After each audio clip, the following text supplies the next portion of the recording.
Q&A. And this first one, I cannot wait to hear your answer. I'm not going to lie. This one comes from @dink_Toller.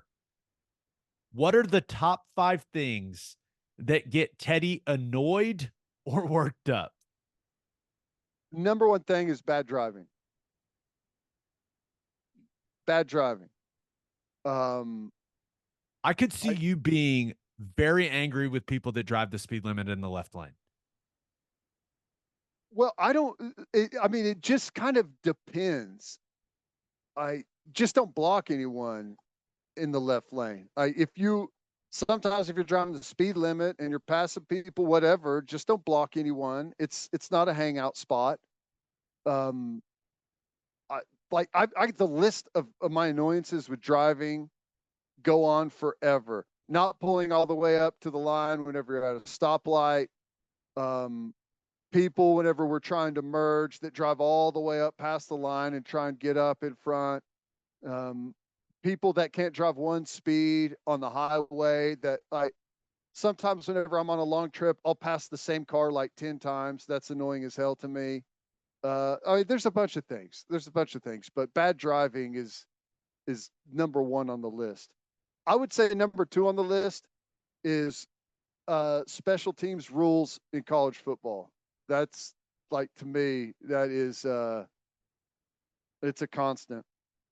You like to bring it up every broadcast too. I I tend to poke the bear a little bit when it comes to some special teams situations. The fair catch on the kickoff, I can see or I can just hear a piece of your soul leaving your body every time that happens. They're taking the game away from us. Taking the game away from us. The the exchange of possession in a football game should be and is a massive thing, and it should be treated as such. And they're trying to eliminate it. It's dumb. So we've got bad driving and college football special teams rules as the top 2. Dink Toller asked for 5. You got a couple more just off the top of your head? Um, Streaming TV, streaming TV. The rewind and fast forward function. I have heard you complain once or twice about that. It's stupid. It just doesn't. The whole thing just doesn't function right. It's too expensive. Like originally, everyone's like, "Oh, this is going to save money." No, it hasn't saved anyone money. It cost way more money than we could have ever imagined. Now you basically, for people that like haven't completely cut the cord, you're paying for everything like 5 times.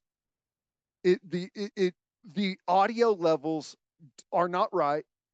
You can't hear the dialogue. If you turn it up to hear the dialogue, like the explosions and stuff like blow the speakers out of your television. It's all terrible. It just doesn't function right. And it for me anyways, it hardly ever works like it's supposed to. And Bad that could be driving, me. Could be special me. teams, streaming TV. Anything else really gets you going, really annoys you. We can only have 3. That's it. Like if that's the top 3, that's fine. Unless you want to start talking about our government, and then you could really get me going. I could give you a list of 1,000 things there. Yeah, you have some strong opinions with all of that stuff. We typically avoid that on the podcast just because Right. nothing good comes from that. But it All right. I'll is. say it easier. Taxes. Does anyone like taxes? I think we can all agree we don't like taxes, right? There we go. That's it. That's 4, but it's good enough. What about you? Come on. You don't get to just totally skip out on this. I know they Well, asked he asked for for mine. yours. I know, but you don't get, you're not off that easy. I I don't. One of my biggest pet peeves is like when people just don't appear to care about doing their job at a high level. And that's like any walk of life Yeah. where, because I kind of just think, hey, if you're going to do something, like try your best. It's kind of how I've just always been wired. And I just really don't like when people like some people you just don't have the skill set for a certain thing. That's okay, but the lack a lack of effort bothers me in any walk of life. And No, some that's people may true. say this and like, hey, your podcast stinks. Like you're not doing great. It's not from a lack of effort. Okay. We're putting Right. time into it, you know, but that bothers me. The bad driving's a good one.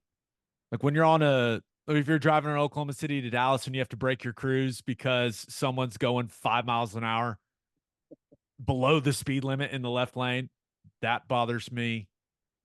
I really don't get that annoyed that often. I mean, the driving one usually folds right into your number one. It's like it's a lack of effort or a lack of give a rip about what you're doing, right? You're responsible for not just yourself, for everyone else that's on the road and their time and their responsibilities and what they're trying to do. That's the biggest part of it because It, most people know how to drive well, right? yeah, It's a lack of you would effort. think. And then one that, oh, it's been a while back now. Uh, I started quite the dialogue on Twitter. People that don't pick up their dog's poop when they're walking them in a public place, I just think those people are the worst, the absolute worst. Don't be lazy. You took the It, dog there. You took the dog on the walk. Pick it up. it goes back to the lack of effort thing, right? Exactly. That's Like, right. come on, man. But those are a couple. I mean, Yeah. I think those are all reasonable as well. I think that's That's a reasonable. I think we hit a solid list. Right. Good enough. Let's move on to the next one. Football question from Ryan Kenyon. He asks, based on our personnel on defense, do you foresee us playing more three down variations, meaning more linebackers? Ted, I would say that this question is probably directed at you. I don't know. I think that there's a chance of it. I would say like you always want to take advantage of your best personnel. And I would say our best personnel is backer and safety. And that includes the cheetah spot. And our weakest position is interior defensive line. So naturally, you would say that we need to get more backers and safeties on the field and less defensive line. So, and I from what I've heard, I think Zach Alley is maybe a fan of or has an interest in the Iowa State, like the three safety type of defense that Iowa State has made popular. That doesn't mean that translates to what they're going to do at Oklahoma. And I know Coach Venables likes that scheme and has studied it to a large degree, has spent time at Iowa State. Um, and I know that everyone defensively wants to be multiple, and I get that. I don't want to be multiple. If I were the defensive coordinator, I would not switch. Like, you got to do some different things, obviously, but like to come in and out of the Iowa State, like defense is, you have to have an identity and you have to live in what you do if you want to get good at it. Like, Iowa State is great at it because they do it all day, every day. Their three-man front defensive line, they hit and two gap and separate all day. It's all they do in individual drill, in inside drill, in blitz drill, in team drill. It's all they do. That's why they're good at it. So to switch between a four-man front and a three-man front where it's a totally different world for the defensive line, I'm just not a fan of that. And what it does to your back end, it changes the way you fit. It changes like how the coverages break down and how you rotate. I I'm just a fan of finding what you are good at and becoming elite at that thing. So all of that to say, I don't know. I It's a do think, possibility. right. When you look at the personnel, could it make a lot of sense Mm-hmm. for them to get more backers and safeties on the field? Absolutely. But I'm with you, man. I think the Iowa State way of doing things, it's like it's a way of life That's it. defensively. That's how defense is anywhere though. Like you have to know your thing and the players know it's their thing and that's how you win. And I talk about it, people hate hearing about it, but way back one of the big things in defense was like the Tampa style defense, the Tampa 2 coverage. You played it 80% of the snaps in a football game, 80% of the snaps in practice. It's all what your individual drills were aimed towards is though that exact coverage and how you play that coverage and how you defend against its weaknesses, like you know what the weaknesses in it are and you prepare yourself for those things, you drill the weaknesses like so like that's just kind of the world that I'm from is you find what you do, it's like ingrained in the way that you play on that side of the ball, but we'll see. We'll see. Got a couple more questions. But first, attention business owners, you need Insurica in your life. Insurica is one of the country's largest insurance brokers with 30 offices throughout Oklahoma, Texas, and the Southwest. Insurica is able to customize programs by accessing the latest information from many insurance carriers. They compare and contrast coverage offerings and pricing in order to design a cost-effective, comprehensive program to meet your business's specific needs. If your business partners with Insurica, you'll save huge amounts of money and take back control of your total cost of risk. If your business wants to be best in class, connect with Insurica at insurica.com. That's INSURICA.com. And head to opolisclothing.com for our podcast merchandise and the best OU gear out there. That's OPOLIS clothing.com. Use promo code TED, TED, for 10% off. That's opolisclothing.com. Use promo code TED for 10% off. Buttery soft and 10% off. This is a good one. Comes from at Jared Fergie, who asks, if you were to do a non-sports related podcast, what would it be about?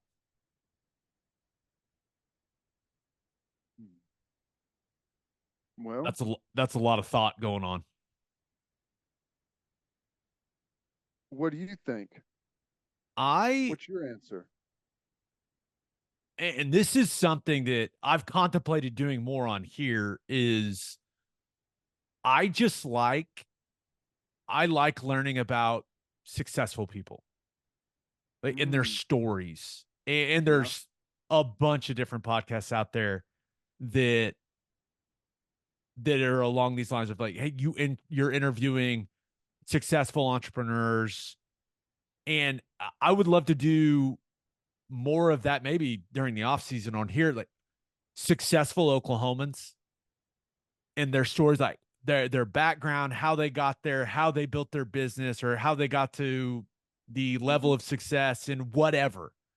I just enjoy, and maybe it goes back to my number one pet peeve. Like I enjoy people that are good at what they do.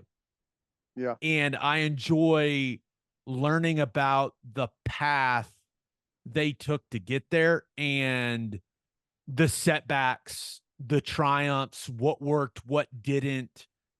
I just really like learning about successful people, or you don't even have to be. I'm not even talking about financially successful people. I'm just accomplished people in their field and their journey to get there. So I would love to do that, especially people in the state of Oklahoma that have found a lot of success and I just think learning about those people's journeys and like the lessons that they learned along the way to get to where they're at. I just think I find that extremely interesting. Yeah, that is good. I would I like that. also love offensive line play. So I just, Yeah.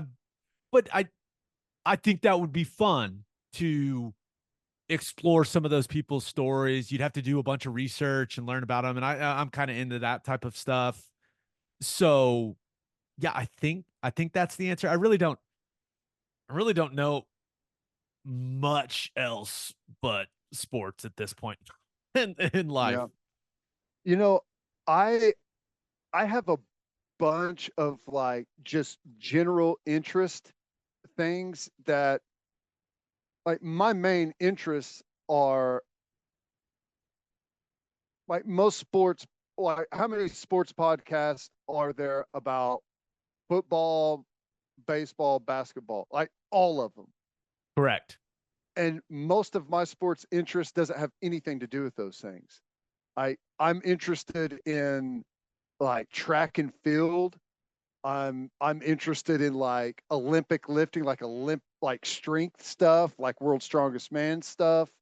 Um, I'm interested in like cars and not so much like the collection of cars, but kind of how they work and like the engineering behind them. So I have like like a wide range of just like things that I enjoy to like how they work and the functioning of those things. All right.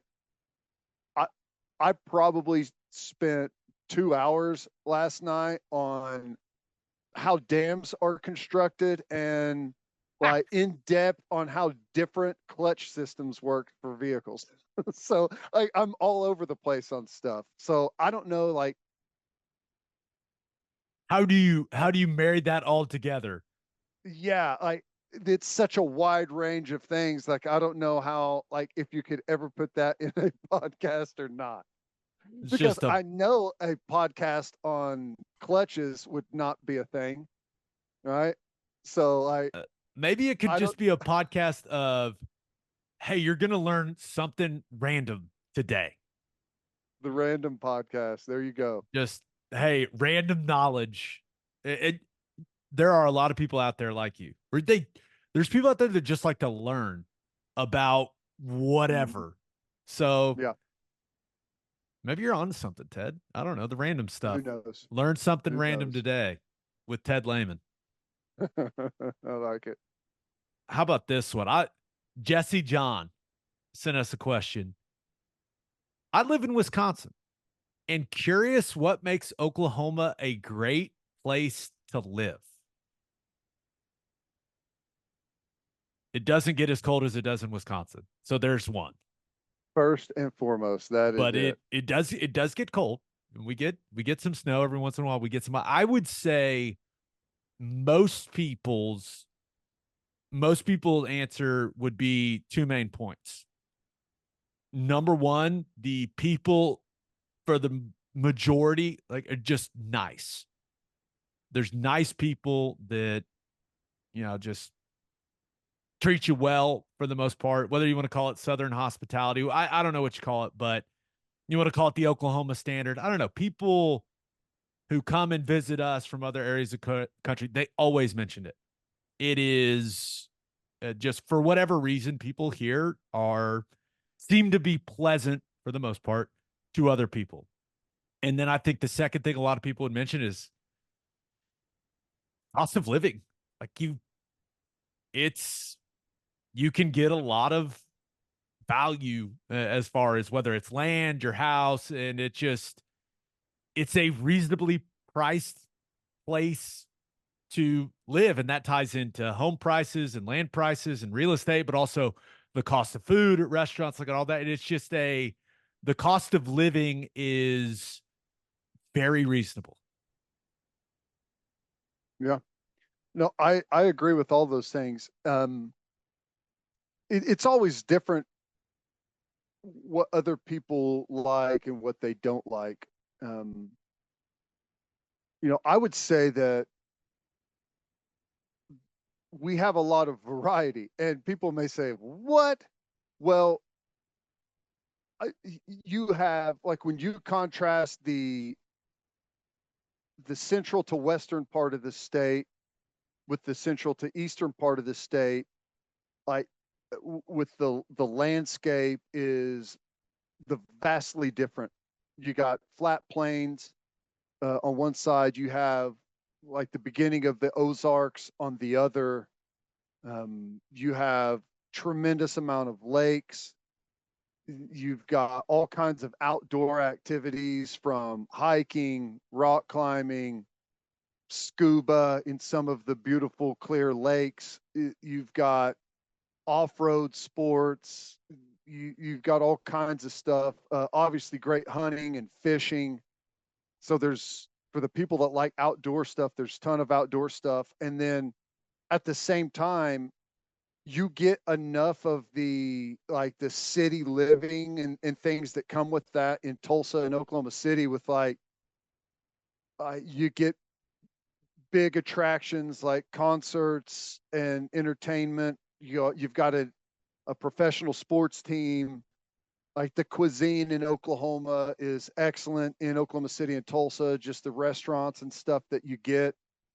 And like what you mentioned is like the people are nice.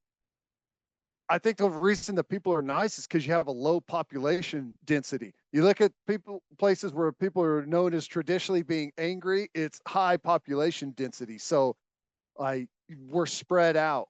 Like, what we would consider bad traffic, like going to Oklahoma City from Norman, is that is not bad traffic. For anyone who's ever lived in like Houston or Atlanta or Los Angeles or any of those places, like, we don't have bad traffic. We don't even have traffic. That's not even a thing here. So I think a lot of the things that built in that you worry about in other places that have high population density, you don't worry about in Oklahoma.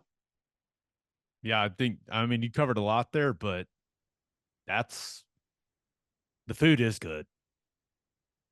People that come Compared and to what it visit was us. like 15 years ago, it's crazy. Yeah, and having the Thunder now is a really, really big deal for the entire state, not just Oklahoma City. And then I do I appreciate having all four seasons. Yeah. Well, that factors into the variety thing, man. Yeah, I like having winter and then spring and then summer and then fall. It just I don't know. I appreciate the differences in each time of the year. It probably would have been easier to dive into some of the bad things. If you have bad allergies, Oklahoma is not the place for you. Like, Right. Yeah. but I Wind. there are a lot of great things about the state, and it's I mean, there's a reason that it continues to grow and grow and grow, and I just can't wait to see what. And it's not only Oklahoma City and Tulsa, but just how the state continues to grow over these next 15 to 20 years. Because you think back of what it looked like, especially Oklahoma City, what it looked like 20 years ago, and now the way that it looks now, it's just the growth it's exciting, but you Yeah. don't want to I'll grow tell you, too much. that's right. You start to lose some of those things. What's interesting is I always make this joke on my radio show that Oklahoma is the center of the world, the center of like the sports world, because there's this really interesting. We are often at the center of whatever thing is kind of happening out there. Um, Baker Mayfield was one of the things, a couple of times he's been one of the things.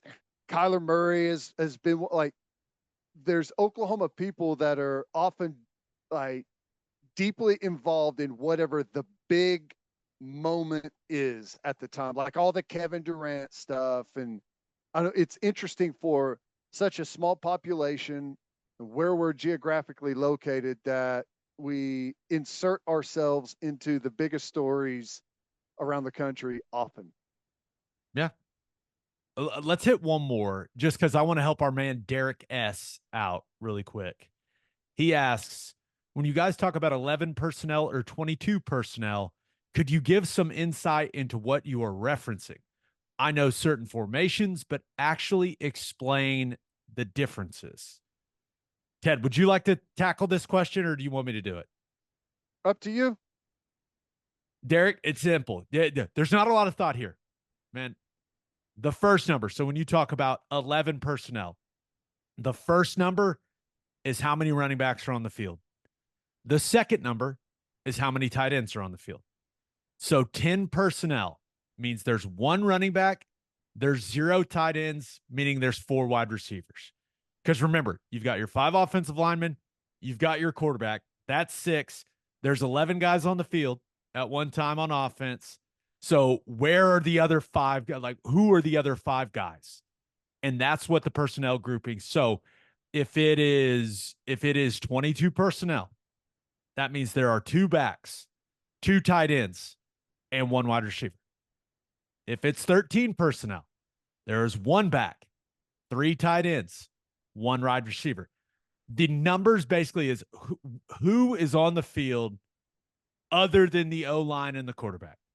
So who are the other 5 football players on the field? That's what the personnel grouping the wide number receiver tells you. number is always like the given. After you do the running back and the tight end, the receiver number is not mentioned because it's a given because it's always from 5. Correct. So that's where that comes from. Have we not done a good job of explaining that? Do we need to do? It's Maybe just this not. is. It's not like an intuitive thing. It's like one of those inside deals that if it's never really explained fully, it just kind of sounds like what is that? I understand it. Maybe during the summer, you know how we did the in the weeds stuff during the season?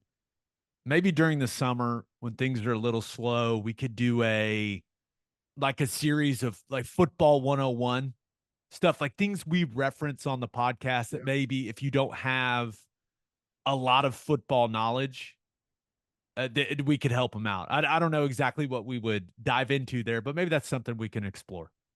Let me ask you this. You know, what's interesting is when I was at Oklahoma, we did not use the number system for personnel. All words. All words. And we started the transition to doing that kind of like my last year. We tinkered with it a little bit, but it was already kind of ingrained. So we didn't change. I bet they changed it the next year. Like 11 personnel was spread. Like, so what I was going to ask though is offensively, do you guys use that number system? No. Typically, I it's didn't think you the did. offenses that I played in. Typically, especially when you hit the NFL, like if you're going 11 personnel, they call it zebra. If you're Zebra, going 2 tight ends, tiger. they call it tiger. Yeah. Yeah, so it That's depends the on. old, that's the Bill Walsh system, right? The West Yeah. Coast. So you actually see the personnel groupings now more used on cards from the sideline for the defense. Yeah. Like they are in, like they'll hold up a card that says 12, and you know from a Mm-hmm. game plan standpoint, hey, this is our personnel package when they're in 1 back and 2 tight ends.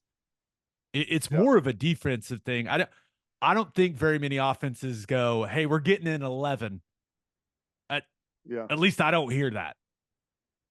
I There's think always some silly name for the personnel groupings. Like if you're getting in your jumbo package offensively, it's going to be rhino or elephant. I don't know why it's always animals. It seems to always be animals, but yeah. that's the type of verbiage that I grew up in.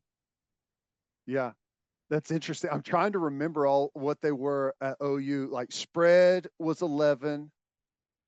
Like tiger, I think was double flanker. You know, because you in like your base formation, your 2 tight ends are on the ball and your receivers are off, and that's a flanker. So that was like double flanker. Um, 22, I think, was flanker because you just had one wide receiver out there that would be off the ball, like in the base formation. Just kind of, it's interesting to think about like all the different names there are for stuff, but like that's just the idea of the personnel on the field. So Yeah. And But I and can't some of understand it being like weird and annoying whenever it's constantly referenced and you don't know what it is. yeah, you can usually fast animals, your smaller guys are on the field.